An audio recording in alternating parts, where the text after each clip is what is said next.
if Michael or I say something derogatory about Islam or Christianity, which seems possible, the response from the other side shouldn't mention quantum mechanics. And it shouldn't reference a notion of God that is so denuded of doctrine as to more or less be synonymous with pure mystery or pure information or pure energy or pure anything. So I wanted to plant a flag there where you all can see it. Because the God that our neighbors believe in is essentially an invisible person. He is a creator deity who created the universe to have a relationship with one species of primate. Lucky us.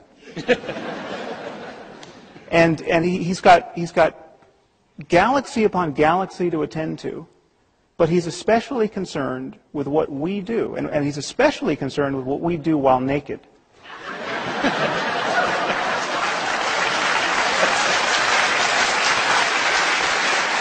And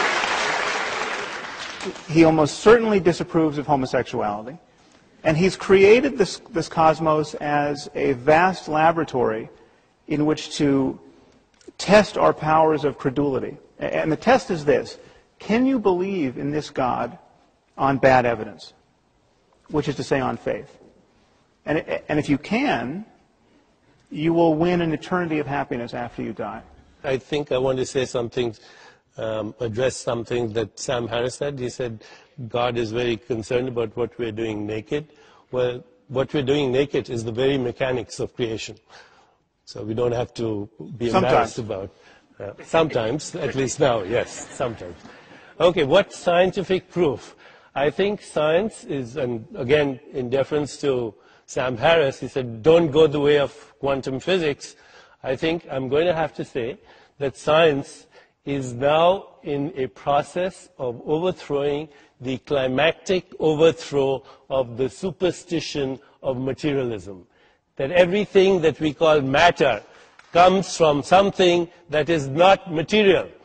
That the essential nature of the physical world is that it's not physical. That the essential stuff of the universe is non-stuff. Call it what you will. And science also tells us, and if there are any scientists who want to disagree with them, please come up during the question and answer session. Science tells us that nature is a discontinuity, that it's an on-off phenomenon, that there are gaps between every two ons, where you find a field of possibilities, a field of pure potentiality. Science doesn't call it God, but what is God if not the immeasurable potential of all that was, all that is, and all that will be? Science also tells us that this is a field of non-locality, where everything is correlated with everything else. My adversaries are going to point out, no, everything, God is explained by neurology. Well, I hope today, Michael, that you will convert from a skeptic to a neuroskeptic, because your science is really frozen in the dungeons of conservatism and in the dungeons of orthodoxy. Today, science tells us that the essential nature of reality is non-local correlation. Everything is connected to everything else. That there's hidden creativity. There are quantum leaps of creativity. That there's something called the observer effect, where intention orchestrates space-time events, which we then measure as movement and motion and energy and matter. And addressing Sam, we can have a personal relationship with this intelligence, because we have a consciousness that is part of the sea of consciousness. Rumi, the great Sufi poet, said, you're not just a drop in the ocean, you're the mighty ocean in the drop. And all you have to do is understand the principles of science and understand that you have within you the resources to intuitively grasp this mystery. But one of the things we have to do today, my friends at Caltech, you have given us this opportunity that you have to stop being the jihadists and the Vatican of conservative and orthodox science, which is not relevant anymore. Did you hear anything in there that convinces you? You asked Dan what I meant by woo-woo. That is the very embodiment of woo-woo. He said, stringing together at a rapid patter of a bunch of scientific sounding words sprinkled in with some spiritual New Age words doesn't mean anything.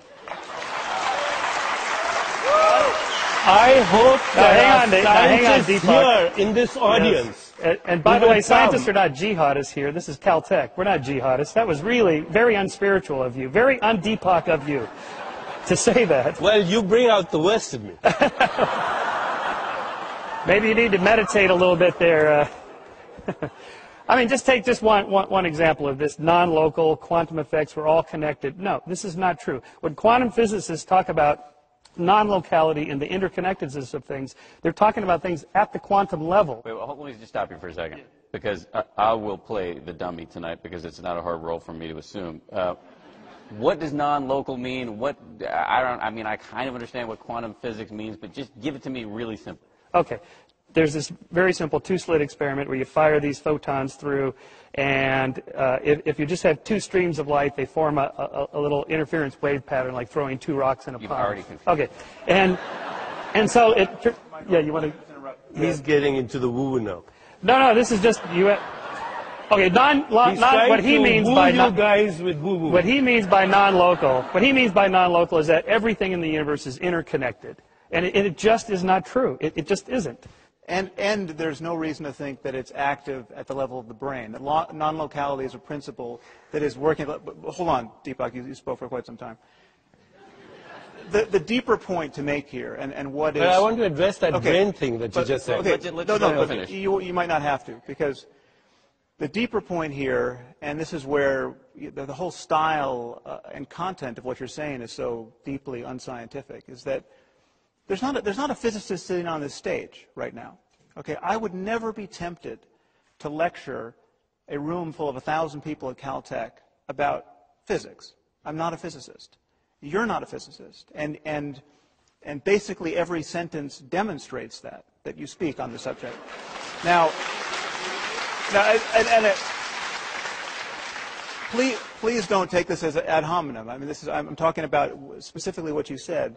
But the fact, what you do and what many people who try to invoke spooky physics do in the service of propping up their religious and New Age intuitions is that they think that because what you're saying, because quantum mechanics is spooky and difficult to understand, and because what you're saying is spooky and difficult to understand, they must somehow be related, or they must somehow be mutually supportive. And that's just fundamentally not true. They are arrived at by completely different methodologies and ways of thinking and criteria of discursive evidence. What a mystic, I've studied with great mystics. I've met great meditation masters who've spent 20 years in caves perfecting the kinds of techniques of meditation that you would adopt or recommend. They don't know a damn thing about physics. And they're not interested, for the most part, in physics. I mean, there's nothing about sitting in a cave and granted, having incredibly useful and even normative experiences and transforming your way of life and transforming your moment-to-moment perception of the world. There's nothing about that project that makes you a theoretical physicist. And so these are completely different language games. They're completely, and you have just merged them together in a very unprincipled way. And you're getting well, no, I take resentment at your questioning my scientific credentials. In fact, if anyone on this stage is more scientifically credentialed, it's me. I took physics, chemistry, biology. I'm an MD. I'm a neuroendocrinologist. And I want to object to your saying that brain does not obey non-locality. You know, when you're thinking right now, 100 trillion neurons. I just want to quote from Einstein, "Science without religion is lame, religion without science is blind." From Stephen Hawking, "It would be very difficult to explain why the universe would have begun in just this way, except as the act of a God who intended to create beings like us. But Hawking's an atheist. Please They're using look This up is those a direct quote. So what? He has stated, Hawking has stated on this very stage, he does not believe in God. Why, he doesn't believe in the dead white male that you're talking about, the straw man that you have put up, or the mythical God that Sam Harris is talking The God about. you put up is a meaningless, non-local God. What No, does that I even mean? just said this is also the God that gives us inspiration, insight, creativity, free will, conscious choice making, imagination. Are your neurons doing that, or are you doing that? As just a point of process here, Well, could you then you're a could you zombie. dial it down just a little bit? First of all, I invite everyone to look up that Einstein quote in Ideas and Opinions. Read it in context. It'll be absolutely obvious. It can't be pressed into the service that you just witnessed. Einstein complained about this treatment of his metaphorical use of the word God and the few things he said about religion. And you can look that up in Richard Dawkins' book. This is a game, and it's a game that is designed for export to people who don't know much science and don't know how science is done. And you missed the point I wasn't criticizing your scientific credentials. You're an endocrinologist. You're an MD. You're not a theoretical physicist. The way science is done is I invite theoretical physicists in this audience to actually address these questions. Okay, so a theoretical physicist will be comfortable talking with real confidence in a very narrow band of his expertise, and he will be exquisitely sensitive to the fact that when he's in a room like this, or she, sorry. I'll just proceed with he just for simplicity's sake here.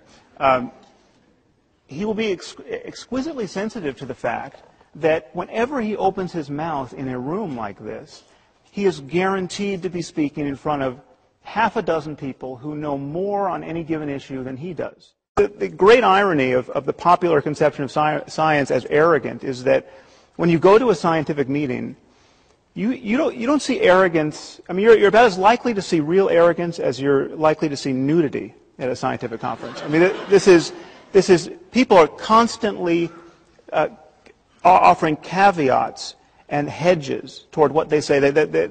Every statement is couched in, I'm sure there's someone in the room who knows more about this than me, but because everyone is desperate to avoid public embarrassment. Now, this seems to be something you're not doing. If I was worried about being embarrassed, I wouldn't be actually influencing the people that I'm influencing. And I can also say something right now is that I agree that, science is about a very specific methodology. But for people like Michael, not you so much, but people like Michael, to take all of inner experience, all of the rich inner experience, and try to codify it in a graph with data is absurd. As opposed to what? Just calling it fuzzy words? How does that help us understand That's such an out, Michael. That's such an out. And one use the words fuzzy, all right. Use the words woo-woo, and you're out of the argument. I'll give you a technical explanation. When you talk about the observer effect and the uncertainty principle, this is how subatomic particles are altered by looking at them, by bombarding them with light, for example, because they're so small. And so you look at it or you don't look at it, and that changes the nature of what you're looking at. But the moon is really there whether you look at it or not. It doesn't apply to the macro world. In the absence of a conscious entity, the moon remains a radically ambiguous and ceaselessly flowing quantum soup. Deepak, that you have to have a conscious being. The moon? Yes. Okay, listen to the sounds in the room. What's your name? Leonard Mladinov. And so, Leonard, you are a quantum physicist? I'm a theoretical physicist, and I'm also writing a book with Stephen Hawking, so I could comment on the God question with Stephen Hawking. So, in the spirit of our no comments, just questions, what's your question? And to whom? I'll hold the mic. Oh, you hold the mic. All right. That means it really has to be a question. Okay. All right, this is my form of would be to Deepak to say, would you like to have a short course in quantum mechanics sometime so that we can straighten out your slightly misuse of quantum notation.